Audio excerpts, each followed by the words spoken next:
And now in our look at what may be ahead in 2018, it's time to put politics behind us. We're going to talk upcoming movies with film critic Kurt Holman. Thanks for joining us. No, thank you.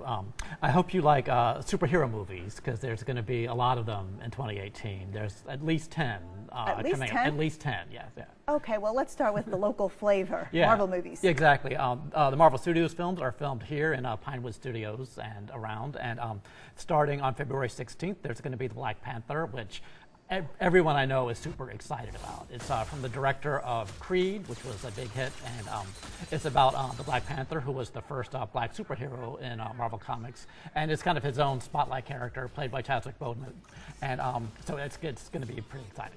Now, do you think that one's better than Avengers Infinity War? Oh, it's hard to say, because Infinity War is like, there's like, you know, all these films are connected, and like Infinity War is like the 19th film of them so far, and it's going to have everybody in it, like the Avengers, Black Panther, Guardians of the Galaxy, Spider-Man, Doctor Strange, all fighting this one, you know, menace they've been teasing for years, you know. So if they can pull it off, it'll be great. If they can't, there'll be a lot to see either way. You know. Now, is there something about these movies that's made them so popular right now? One of the things that helps, I think, because there's so many superhero movies, is that the Marvel movies are funny and they have a lot of personality, and so that makes them kind of accessible and they don't take themselves too seriously, where other movies might struggle with it, you know. Ant-Man and the Wasp is also coming out this summer, you know, also shot in Atlanta, and it's going to probably be the most lighthearted of all of them.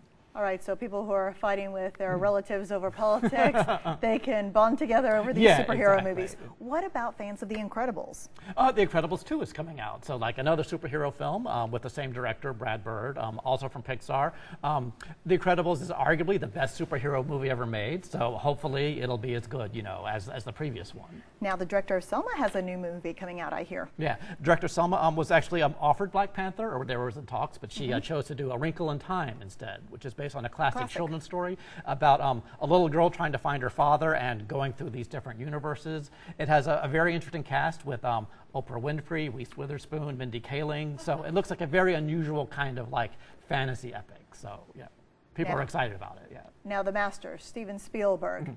He has a film called Ready Player One, which is based on a novel, science fiction story about where it's like a near future where everything in kind of the real world is running down and poor, but there's this virtual world called the Oasis that people can escape into. And this young man discovers that the guy who made the Oasis died, but left these clues where if you find them, you can own the Oasis yourself. So it's about this like young guy trying to do it and this big corporation trying to stop them. And the funny thing about the Ready Player One is that it was a lot of it's going to be on computer. So they shot it, and then Spielberg had time to shoot the movie The Post, which, you know, shot it. It's out in theaters, and now Ready Player One comes out a few months later. Let's talk about Star Wars. Star Wars. We just had, you know, The Last Jedi, still in theaters. That was probably. popular. Yeah, it's a big hit. They're going to do another prequel movie called A Star Wars Story, like Rogue One. This one's called Solo because it's about Han Solo. And Alden Ehrenreich plays Han Solo, and Atlanta's Donald Glover plays Lando Calrissian.